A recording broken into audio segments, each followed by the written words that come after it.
সবাইকে শুভেচ্ছা। আজকের ক্লাসে তোমাদের সবাইকে আন্তরিক অভিনন্দন জানাচ্ছি সাথে থাকার জন্য। সাথে থাকা থেকে অবশ্যই তোমরা অনেক কিছু শিখছো এবং শিখতে পাচ্ছ, তোমরাও অনেক ভালো ফিডব্যাক দিচ্ছ। তো আশা করছি সবাই আজকে যে কুলি মজুর কবিতা তৃতীয় পার্ট, সেই পাঠে তোমাদের সবাইকে অংশগ্রহণ করতে হচ্ছে দুটি বিষয় নিয়ে। একটা হচ্ছে শ্রেণী পরীক্ষা, যেটা আমরা 20 নম্বর বরাবর দিয়ে থাকি, সেটা সাথে রয়েছে সৃজনশীল প্রশ্নের সমাধান। যে সমাধান মানে হলো যে একটা সঠিক ধারণা দেওয়া, সেই ধারণা অনুযায়ী তোমরা লিখবে। কোনোভাবেই কোনো সৃজনশীল প্রশ্নের উত্তরটা মুখস্থ করা যাবে না, তোমরা বুঝবে, বুঝে তোমাদের ভাষায় নিজেরা লিখবে। সৃজনশীল অর্থ হলো নিজেকে তৈরি করে নিজেকে দিয়ে লেখা। এটা অন্যের কোনো লেখাকে কপি করলে বা নকল করলে সেটা কিন্তু খুব খারাপ হবে। আমি আশা করছি তোমরা কোনোভাবেই সৃজনশীল প্রশ্নের উত্তর আমরা যেটা দিচ্ছি, আমি বিশেষ করে, সেই প্রশ্নের উত্তর কোনোভাবেই মুখস্থ করবে না। এটা বুঝবে, বুঝে এই অনুপাতে তুমি সঠিক উত্তর লিখবে। ঠিক আছে? তো চলো তাহলে আজকে আমরা প্রথমে পরীক্ষায় অংশটা যাই। পরীক্ষা দিব, পরীক্ষা দেওয়ার পর আমি তোমাদের সঠিক উত্তর করে দেবো, সে উত্তরটি মিলাবে। যে যত নাম্বার পাও সেটা নিয়ে সন্তুষ্ট থাকবে। পরবর্তী পরীক্ষায় যদি এই পরীক্ষায় কম হয়, পরেরটা আরও ভালো করার প্রত্যয়ী হবে। সবাইকে আজকের শ্রেণী পরীক্ষায় স্বাগত জানাচ্ছি। চলো আমরা যাই শ্রেণী পরীক্ষাতে। কুলি মজুর কবিতার প্রথম প্রশ্ন রয়েছে 1, নজরুল যুদ্ধে যোগ দিয়েছিলেন সেনাবাহিনীর কোন পদের হয়ে? আর কি 1 নম্বর প্রশ্নের ক নম্বর অপশন রয়েছে সৈনিক হয়ে, খ হাবিলদার হয়ে, গ ক্যাপ্টেন হয়ে, ঘ মেজর হয়ে। যে পদে ছিল সেই পদটা তোমরা শুধু উত্তর লিখবে। ক হলে ক লিখবে, খ খ, গ হলে গ, ঘ হলে ঘ লিখবে। এরপরে প্রশ্ন নম্বর 2 নম্বর প্রশ্ন যে নজরুলের জীবন ছিল ক নাটকীয়, খ বিস্ময়কর, গ দুঃখময়, ঘ রাজকীয়। 3 নম্বর প্রশ্ন রয়েছে নজরুল কোন দোকানে কারিগর হয়েছিলেন? নজরুল কোন দোকানে কারিগর হয়েছিলেন? ক পুতুলের, খ লোহার, গ রুটির, ঘ মিষ্টির। যে দোকানে হয়েছিলেন সেটি সঠিক উত্তর খাতা লিখবে। 4 নম্বর প্রশ্ন রয়েছে বাংলা কত তারিখে নজরুলের জন্ম হয়? 1 বৈশাখ, খ নম্বর রয়েছে 11 জ্যৈষ্ঠ, গতে শ্রাবণ, 10 শ্রাবণ, নাকি ঘতে রয়েছে 12ই ভাদ্র। যে তারিখে ছিল ওই তারিখটা তোমরা লিখে দেবে। আচ্ছা, এরপরে 5 নম্বর প্রশ্ন রয়েছে। 5 নম্বর প্রশ্ন হলো বাবু সাহেব যে কুলিকে ধাক্কা দিয়েছেন তা কে দেখেছেন? ক অন্য কুলিরা, খ শ্রমিকেরা, গ কবি, ঘ বাবু সাহেবের স্ত্রী। 6 নম্বর প্রশ্ন কুলির সাথে বাবু সাহেবের আচরণ ছিল ক উত্তেজনাপূর্ব, খ অমায়িক, গ মানবিক, ঘ হিংসাত্মক। প্রশ্ন নম্বর 7 কত পাই দিয়ে কুলিদের তুই কত ক্রোড় পেলি বল? উক্তিটিতে প্রকাশ পেয়েছে ক কুলিদের আর্থিক অসচ্ছলতা, খ কুলিদের মজুরি স্বল্পতা, গ তাদের প্রতি তাচ্ছিল্যের ভাব, ঘ মালিকদের অহমিকা। 8 নম্বর প্রশ্ন রয়েছে আসিতেছে শুভ দিন কথাটি প্রকাশ পেয়েছে ক মালিকের প্রতি ক্ষোভ বা মালিক শ্রেণীর লাভ, খ সুবিধা অর্জনের সুগম পথ, গ শ্রমজীবীদের সচেতনতার সময়, ঘ মজুরদের ন্যায্য অধিকার আদায়। 9 নম্বর প্রশ্ন রয়েছে তাদেরই ব্যথিত বক্ষে পা ফেলে আসে নব উত্থান। কথাটিতে প্রকাশ পেয়েছে ক সভ্যতা বিনির্মাণে শ্রমিকদের অবদান, খ শ্রমজীবীরা পরিশ্রমী, গ স্বার্থপররা শ্রমজীবীদের অবদান স্বীকার করে না, আর ঘতে রয়েছে শ্রমজীবীদের বুক ব্যথায় কাতর। কোনটি সঠিক হবে? আচ্ছা, প্রশ্ন নম্বর 10 নম্বর প্রশ্ন রয়েছে হলো ধনীদের আরামায়েশের জন্য শ্রমজীবীরা অঙ্গে লাগালো ক মাটি, খ ধুলি, গ রক্ত, ঘ রয়েছে সুগন্ধি। এরপর 11 নম্বর প্রশ্ন রয়েছে, কবি কাকে চুপ থাকতে বলেছেন?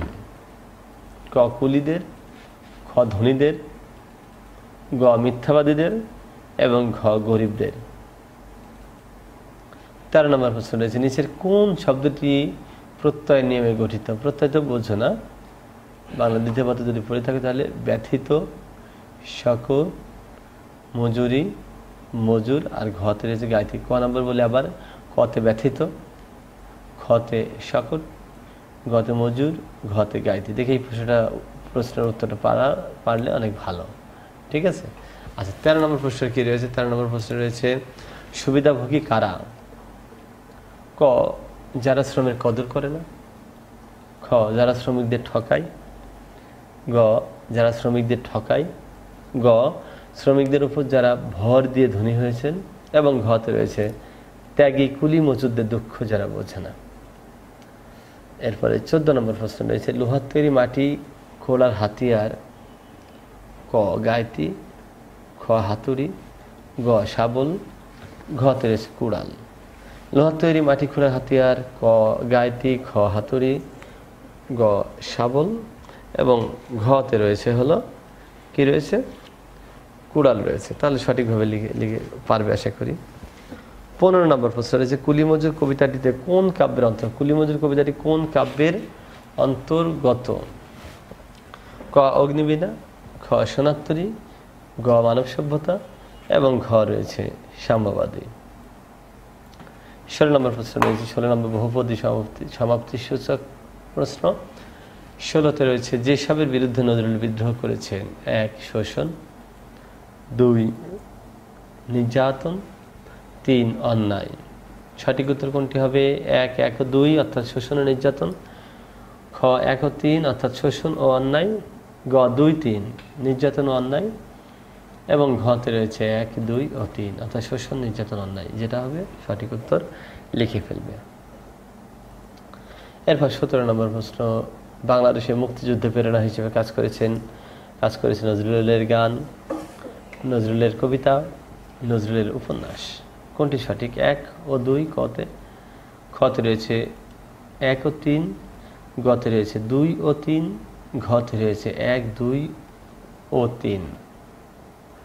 এরপর রয়েছে 18 নম্বর প্রশ্ন। 18 নম্বর প্রশ্ন রয়েছে, শ্রমজীবীদের অক্লান্ত শ্রমেই চলেছে 1 মোটর, 2 জাহাজ, 3 রেলগাড়ি। সঠিক উত্তর কোনটি? ক 1 ও 2, খ 1 ও 3, গ 2 ও 3, এবং ঘ 1, 2 ও 3। এরপর নিচের উদ্দীপকটি পড়ে 1920 নম্বর প্রশ্নের উত্তর দিতে হবে সবাইকে। সালমা বেগম শ্রমজীবী মানুষের বন্ধু, তাই তো তার কাজের বুয়াকে ভালো খাবার খাওয়ান এবং ন্যায্য পারিশ্রমিক প্রদান করেন। পাশের বাড়ি সালেহা বেগম বুয়াকে নির্যাতন করেন এবং তার ন্যায্য পারিশ্রমিক দেন না।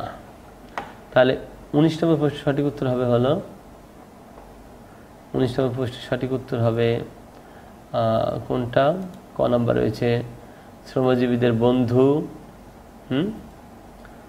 খ নাম্বার রয়েছে, অর্থাৎ 19-এর প্রশ্নটা দেখে একটু উদ্দীপকের সালেহা চরিত্রের বিশেষ বৈশিষ্ট্য। উদ্দীপক সালেহা চরিত্রে সালেহা মানে বিশেষ বৈশিষ্ট্য হলো শ্রমজীবীদের বন্ধু, না শ্রমজীবী মানুষ, না গতে রয়েছে শ্রমজীবীদের শোষণ, ঘতে রয়েছে শোষিতের বন্ধু। যেটি সঠিক হবে সেটি সুন্দরভাবে লিখে ফেলবে খাতায়। 20 নম্বর প্রশ্ন রয়েছে, উদ্দীপকের সালমা বেগমের চরিত্রে কুলিমজুর কবিতার কবির যেসব মনোভাব ফুটে উঠেছে সেটা হলো 1 মানবতাবোধ, 2 শ্রমজীবী মানুষের প্রতি ভালোবাসা, 3 শ্রমজীবী মানুষের প্রতি দায়িত্ববোধ। কোনটি সঠিক? ক 1 ও 2, খ 1 ও 3, গ 2 ও 3, ঘ 1, 2 ও 3। 1, 2 ও 3। ঠিক আছে, তাহলে সঠিক উত্তরগুলো সবাই খাতায় লিখে নিবে। আমরা এরপরে চলো উত্তর মেলাতে যাব। কুলিমজুর কবিতার বহু নির্বাচনী প্রশ্নের উত্তরমালায় স্বাগতম। চলো আমরা উত্তরগুলো খুব ঝটপট করে মিলিয়ে নিই। আশা করি সঠিক উত্তরগুলো তোমাদের সবগুলোই হবে। হ্যাঁ, ওকে। 1 ছিল নজরুল যুদ্ধে যোগ দিয়েছিলেন সেনাবাহিনীর। 1 সঠিক উত্তর খ হাবিলদার হয়ে। 2 নম্বর ছিল নজরুলের জীবন ছিল 2 গ দুঃখময়। 3 প্রশ্ন ছিল নজরুল কোন দোকানে কারিগর হয়েছিলেন? 3 সঠিক উত্তর হবে গ রুটির দোকানে কারিগর হয়েছিলেন। 4 বাংলা কত সনে নজরুলের জন্ম হয়? বাংলা কত সনে নজরুলের জন্ম হয়? 4 2 11 জ্যৈষ্ঠ। 5 বাবু সাহেব যে কুলিকে ধাক্কা দিয়েছেন তা দেখেছেন কে? 5 গ কবি। 6 বলছে কুলির সাথে বাবু সাহেবের আচরণ ছিল 6 3 অমানবিক। 7 কত পাই দিয়ে কুলিদের তুই কত ক্রোর পেলি বল? উক্তিটিতে প্রকাশ পেয়েছিল 7 2 উত্তর খ কুলিদের মজুরি স্বল্পতা বোঝাতে। 8 বলছিল আসিতেছে শুভ দিন কথাটিতে প্রকাশ পেয়েছে 8 3 উত্তর 3 অর্থাৎ গ শ্রমজীবীদের সচেতনতার সময়। 9 বলছে যে তাদেরই ব্যথিত বক্ষে পা ফেলে আসে না উত্থান কথাটিতে প্রকাশ পেয়েছে ক সভ্যতার বিনির্মাণে শ্রমজীবীদের অবদান। 9 1 ওকে। 10 প্রশ্ন নম্বর 10 ছিল ধনীদের আরামায়েশের জন্য শ্রমজীবীরা অঙ্গে লাগালো 10 2 খ ধুলি। 11 কবি কাকে চুপ থাকতে বলেছেন? কবি মিথ্যাবাদীদের চুপ থাকতে বলে অর্থাৎ 11 3 গ। 12 নিচের কোন শব্দটি প্রত্যয় নেমে গঠিত? 12 1 উত্তর ব্যথিত ব্যথাযোগ ইত ওকে। 13 সুবিধাভোগী কারা? 13 3 শ্রমজীবীদের উপর যারা ভর দিয়ে ধনী হয়েছেন। 14 লোহার তৈরি মাটি খোঁড়ার হাতিয়ার 14 3 শাবল। লোহার তৈরি মাটি খোঁড়ার হাতিয়ার শাবল। 15 নম্বর প্রশ্ন ছিল কুলি মজুর কবিতাটি কোন কাব্যের অন্তর্গত? খুব সহজ। 15 4 সাম্যবাদী।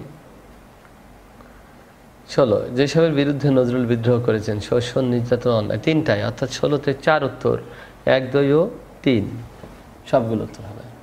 17 বাংলাদেশের মুক্তিযুদ্ধে প্রেরণা হিসেবে কাজ করেছে 2টা জিনিস নজরুলের উপন্যাস বাদে নজরুলের গান নজরুলের কবিতা 1 ও 2 উত্তর সঠিক উত্তর ক। 17 সঠিক উত্তর ক 1 ও 2 নজরুলের গান নজরুলের কবিতা আমাদের মুক্তিযুদ্ধে প্রেরণা হিসেবে কাজ করেছে। 18 নম্বর প্রশ্ন দুঃখিত 18 নম্বর প্রশ্ন ছিল শ্রমজীবীদের অক্লান্ত শ্রমেই চলেছে মোটর জাহাজ রেলগাড়ি কোনটি সঠিক? সঠিক হলো 1 2 ও 3 সবগুলো ওকে। আচ্ছা এরপরে আসছে উদ্দীপকে ছিল সালমা বেগম শ্রমজীবী মানুষের বন্ধু তাই তো তার কাজের বুয়াকে ভালো খাবার খাওয়ান এবং ন্যায্য পারিশ্রমিক প্রদান করেন। পাশের বাড়ির সালেহা বেগম বুয়াকে নির্যাতন করেন এবং তার ন্যায্য পারিশ্রমিক দেন না। 19 উদ্দীপকে সালেহা চরিত্রের বৈশিষ্ট্য 19 3 শ্রমজীবীদের শোষণ। 20 উদ্দীপকে সালমা বেগমের চরিত্রে কুলি মজুর কবিতার কবির যেসব মনোভাব ফুটে উঠেছে এটা হলো 3টায় 1 2 ও 3 অর্থাৎ মানবতাবোধ শ্রমজীবী মানুষের প্রতি ভালোবাসা এবং শ্রমজীবী মানুষের প্রতি দায়িত্ববোধ। 20 নম্বরে 1 2 ও 3 ওকে। তাহলে আমাদের এই 20টি শেষ হয়ে গেল। এরপরে আমাদের সৃজনশীল প্রশ্নের উত্তরের পর্ব। চলো আমরা সৃজনশীল প্রশ্নটি দেখি শুনি এবং লিখি। সৃজনশীল প্রশ্ন ওকে। চলো উদ্দীপকটি পড়ি। তোমরা উদ্দীপক দেখতে পাচ্ছ। উদ্দীপকে রয়েছে একসময় পৃথিবী সুখের ছিল না অসহায় গরিব শ্রমিক শ্রেণী মানুষের অক্লান্ত পরিশ্রমে গড়ে উঠেছে দালান কোঠা কলকারখানা কিন্তু এ শ্রমিক জনতা যুগ যুগ ধরে উপেক্ষিত বঞ্চিত হয় আজ তার ন্যায্য পাওনার জন্য সোচ্চার প্রতিবাদী। সম্পদশালী শোষকদের উচিত তাদের ন্যায্য পাওনা পরিশোধ করা কারণ তারাই এ নব উত্থানের নায়ক তারাই জাতির শ্রেষ্ঠ সন্তান। ক নম্বর বিদ্রোহী কবি কে? খ নম্বর আসিতেছে শুভ দিন পংক্তিটি বুঝিয়ে লেখো। গ উদ্দীপকের সাথে কুলি মজুর কবিতার সাদৃশ্য দেখাও। আর ঘতে রয়েছে উদ্দীপকটি কুলি মজুর কবিতার মূলভাব ফুটে উঠেছে বুঝিয়ে লেখো। চলো আমরা দেখি যে কি। ক নম্বর প্রশ্ন ছিল বিদ্রোহী কবি কে? ক সঠিক উত্তর কাজী নজরুল ইসলাম বিদ্রোহী কবি ওকে। খ আসিতেছে শুভ দিন পংক্তিটি বুঝিয়ে লিখতে হবে। খ নম্বর মূল উত্তর বলছে আলোচ্য পংক্তিটিতে শোষিত বঞ্চিত শ্রমজীবী মানুষের নতুন দিনের আগমন প্রত্যাশা করা হয়েছে। মানবতাবাদী কবির দৃঢ় বিশ্বাস, শ্রমজীবী মানুষের উপর যুগ যুগ ধরে যে অন্যায় অবিচার চলছে তা চলবে না। লাঞ্ছিত বঞ্চিত মানুষেরা জগতে জাগতে শুরু করেছে। তাদের একতাবদ্ধ সংগ্রামের দিন এসেছে। শোষকদের এবার বুঝিয়ে দিতে হবে হিসাব নিকাশ। এই শ্রমজীবী মানুষেরা সংগ্রামের মাধ্যমে আনবে মানব মুক্তির প্রত্যাশিত নতুন দিন। খুব সুন্দর একটি উত্তর, সবাই লিখে নিবে। গ নম্বর প্রশ্ন ছিল উদ্দীপকটির সাথে কুলি মজুর কবিতার সাদৃশ্য দেখাও। তো আমরা মোটামুটি উত্তরটা ধরে দিব। তোমরা যে নিয়ম শিখিয়েছি ওই নিয়ম অনুযায়ী তোমরা নিজেরা চর্চা করবে। উদ্দীপক এবং কুলি মজুর কবিতায় শ্রমজীবী মানুষের মধ্যে প্রতিবাদী কণ্ঠের ইঙ্গিত পাওয়া যায়। মানবতাবাদী বিদ্রোহী কবি কাজী নজরুল ইসলামের একটি বিখ্যাত কবিতা কুলি মজুর আলোচ্য কবিতায় শ্রমজীবী মানুষের কথা তুলে ধরার পাশাপাশি তাদের সম্ভাব্য বিপ্লবের ইঙ্গিত দিয়েছেন। উদ্দীপকে বলা হয়েছে, শ্রমজীবী মানুষের শ্রমের বিনিময়ে প্রাপ্ত আজকের সভ্যতা, বলতে গেলে মানব সভ্যতা বিনির্মাণের মহানায়ক এই শোষিত ও নির্যাতিত শ্রমিক সমাজ। কিন্তু তাদের প্রাপ্য উপযুক্ত মজুরি থেকে বঞ্চিত রাখে শোষণ শ্রেণী বা শোষক শ্রেণী। হ্যাঁ, বর্তমানে এই শোষিত ও অবহেলিত শ্রমিক সমাজ সংঘবদ্ধ হয়ে প্রতিবাদী রূপ ধারণ করতে সক্ষম হয়েছে। কবি নজরুল ইসলাম তার কুলি মজুর কবিতায় বলেছেন, শোষণ ও বঞ্চনার দিন শেষ হয়ে আসছে। শোষকদের শোষণের উপযুক্ত জবাব দিতে হবে একদিন, সেদিন আর বেশি দূরে নয়। অতএব উদ্দীপকটি কুলি মজুর কবিতার সাথে যথার্থ সাদৃশ্যপূর্ণ। ওকে, আচ্ছা, ঘ নম্বর প্রশ্ন ছিল উদ্দীপকটিতে কুলি মজুর কবিতার মূলভাব ফুটে উঠেছে, বুঝিয়ে লিখো। চলো আমরা দেখি আমরা কি লিখলাম। কুলি মজুরেরা একদিন অন্যায়ের প্রতিবাদী হবে এবং তারাই হবে নব উত্থানের নায়ক। কুলি মজুর কবিতায় এর ইঙ্গিত দেওয়া হয়েছে। কাজী নজরুল ইসলামের জীবন বিচিত্র। সেনাবাহিনী হাবিলদার হয়ে যুদ্ধে যোগদান, ব্রিটিশদের বিরুদ্ধে রাজদ্রোহের অপরাধে কারাবরণ, এসব নানায় ঘাত প্রতিঘাতে তিনি বিদ্রোহী হয়ে ওঠেন। তার কবিতায় এই বিদ্রোহের ছাপ রয়েছে। উদ্দীপকের শ্রমিকরা এই সভ্যতা গড়ার মূল কারিগর, যার সুখ ভোগ করেছে সম্পদশালীরা। শ্রমিকদের ন্যায্য পাওনা পরিশোধ না করায় তারা প্রতিবাদী হয়ে প্রতিরোধ গড়ে তুলবে। তাদের এই প্রতিরোধ বিপ্লবের সম্ভাবনা খুঁজে পাওয়া যায় কুলি মজুর কবিতায়। যুগ যুগ ধরে মানুষকে দমিয়ে রাখা যায় না, দেয়ালে পিঠ ঠেকে গেলে তারা ঘুরে দাঁড়াবে। নিশ্চয়ই কুলি মজুরদের ক্ষেত্রে কথাটি প্রযোজ্য, কারণ তারা এখন জেগে উঠেছে, তারাই নব উত্থানের মহানায়ক। তাই আমরা বলতে পারি যে উদ্দীপকটি যে কুলি মজুর কবিতার মূল ভাব ফুটে উঠেছে, মন্তব্যটি যথার্থ। সাথে থাকার জন্য ধন্যবাদ সবাইকে। আশা করছি সবাই ভালো আছো, ভালো মতো পরীক্ষা দিয়েছো এবং পরীক্ষায় যে যত নাম্বার পেয়েছো এটা কোনো বিষয়ই না। তোমরা ভালো করবে এটা আমি আশা করছি। তো আমাদের যে নৈবেত্তিক প্রশ্নটা ছিল সেইটা সঠিক উত্তর 20 নম্বর ছিল, সঠিক উত্তর আমরা দিয়েছি। আশা করি তোমরা ভালো করেছো। তো আগামী ক্লাসে নতুন একটি বিষয় নিয়ে আমরা কথা বলবো, নতুন কোনো কন্টেন্ট, নতুন কোনো বিষয় নিয়ে বিশাল আকারে আয়োজন হবে। সেই বিশাল একটা দারুণ ক্লাসে তোমাদের সবাইকে আমন্ত্রণ জানাচ্ছি। তোমরা আগামী ক্লাসে আমরা একটি গদ্য পাঠ হয়তো পড়াবো। তোমরা গদ্য পাঠের পরের যে অংশটা বাকি আছে সেটা দেখে আসবে। আমরা ক্লাসে সেটা চর্চা করব এবং সেই চর্চা অনুযায়ী আমরা কিন্তু সামনের পথে এগিয়ে যাব, ভালো করব। সবাইকে সাথে থাকার জন্য ধন্যবাদ জানাচ্ছি আরও একবারও। আর তোমাদের সবাইকে অভিনন্দন জানাচ্ছি আগামী ক্লাসে। সেই পর্যন্ত সবাই সুস্থ থেকো, ভালো থেকো।